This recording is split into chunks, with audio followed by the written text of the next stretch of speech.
Hello friends, शुभ लाभ episode 130 में क्या हुआ चलिए देखते हैं। निरंजन सविता घर पहुंचते हैं जहाँ पे उनका सामान रखा होता है और कविता उनको बोलती है अपना सामान लेके घर से बाहर निकल जाने क्योंकि ये घर अब उसका हो चुका है। अलग उनको पेपर दिखाता है जिसमें निरंजन ने साइन किया होता है कि अब से ये घर अलग और कविता का होगा। यहाँ पे लक्ष्मी माँ से कहती हैं कि लक्ष्मी बस अब तैयार हो जाओ। जिस तरह आज तुम्हारे एक भक्त घर से बाहर निकल रहे हैं, कुछ दिनों में तुम भी इनके जीवन से बाहर निकल जाओगी। इधर हम देखते हैं कि श्रेया कविता को बोलती है कि ताई जी आप ऐसा नहीं कर सकती, आप हमें घर से बाहर नहीं निकाल सकती हैं। पर कविता कहती है निकल जाओ, तुमने भी यही किया था। फिर हम देखते हैं कि कविता पुलिस को बुला लेती है क्योंकि ये लोग घर से नहीं जा रहे होते हैं। पुलिस यही कहती है कि अगर आप लोग को लगता है कि आप लोगों के साथ फ्रॉड हुआ है तो आप अभी आपको जाना पड़ेगा, पर आप बाद में इन लोग पे कोर्ट केस कर सकते हैं।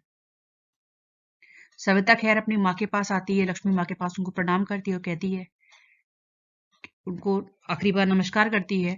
और तब तक कविता आती है, कहती है इनको भी अपने साथ लेके जाओ। लेकिन सविता कहती है घर घर से मेरी छत छीनी है, माँ की नहीं, माँ यही रहेंगी क्योंकि और अभी भी मेरी माँ का हाथ मेरे ऊपर, मेरी माँ कहीं नहीं जाएंगी, मेरी माँ यहीं रहेंगी। और वो मूर्ति को वहीं छोड़ देती है। फिर सब लोग बाहर आ जाते हैं और बाहर निकल जाने लगते हैं। ऑल्दो कविता कहती है जो उसकी सास होती है निरंजन की माँ से कि आप रह जाइए, पर वो कहती है मैं अपने परिवार के साथ रहूंगी, ये भी इसलिए ये भी इन लोग के साथ आ जाती है।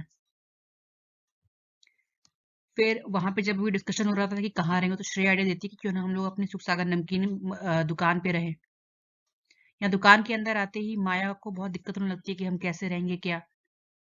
तो श्रेया उनको समझाती है कि भाभी हम मदद तो मांग सकते हैं लेकिन जरूरत क्या है। आपको क्या लगता है कि ताई जी ने ऐसा किया तो हम उनको छोड़ देंगे, हम अपना घर वापस पाके रहेंगे। और कहती है आप सब लोग मेरे साथ हैं ना, तो सब कहते हैं हाँ हम आपके साथ है। ये सब देख के सविता थोड़ी दुखी हो जाती है और वो चली जाती है मंदिर। वो मंदिर जाके हाथ जोड़ के माँ लक्ष्मी को याद ही कर रही होती है, तब तक पीछे से रोने की आवाज आती है, लक्ष्मी जी रो रही होती है। तो सविता उनको लक्ष्मी समझ में पाती बोलती है कि क्या वो माँ आप रो क्यों रही हैं। तो लक्ष्मी जी कहती हैं कि रो नहीं तो क्या करूं, लक्ष्मी के रहते हुए तुम्हें इतना कुछ बर्दाश्त करना पड़ा, क्या फायदा है ऐसी तपस्या का। इतना कुछ किया तुमने और लक्ष्मी ने क्या किया, तुम्हें घर से निकाल दिया। कोई फायदा है इस भक्ति का। आज का एपिसोड इसी पे एंड हो जाता है कि जो लक्ष्मी जी को दिखाया जाता है, लक्ष्मी को और सविता जी को दिखाया जाता है। आज का महालक्ष्मी संदेश कुछ इस तरह था, मनुष्य के धन को तो छीना जा सकता है किंतु उसके ज्ञान प्रतिभा भाग्य को नहीं। जैसे जैसे ज्ञान और प्रतिभा निखरेगी भाग्य भी प्रबल होता जाएगा। आप जिसके योग्य हैं वो आपको एक दिन मिल ही जाएगा। इसलिए निरंतर प्रयास करते रहिए और निराशा को छोड़ आशा की ओर बढ़ते रहिए। आप समझ रहे हैं ना मेरी ये शुभ बातें और लाभ की बातें जो कि लक्ष्मी पहले समझ में आती है फिर ही जीवन में आती है। फ्रेंड वीडियो पसंद आया तो प्लीज लाइक सब्सक्राइब करिएगा। Thank you so much.